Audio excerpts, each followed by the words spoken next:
बेच कर हम चले ये चमन साथियों, अपने दोस्तों से कह रहे हैं, बेच कर हम चले ये चमन साथियों, अब दोस्तों के हवाले वतन साथियों।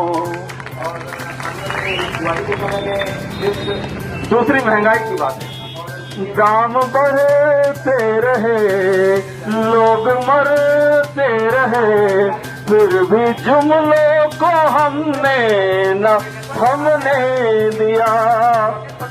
दाम बढ़ते रहे लोग मरते रहे, फिर भी जुमलों को हमने न थमने दिया। लुट गई आम जनता तो कुछ गम नहीं, दोस्तों का मुनाफा न घटने दिया।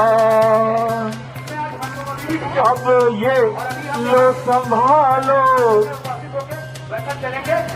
अब ये लोग संभालो अच्छे दिन साथियों, अब तुम्हारे हवाले चमन साथियों। धन्यवाद। जय हिंद, जय छत्तीसगढ़, जय कांग्रेस। बहुत बहुत धन्यवाद आदरणीय पांडे जी।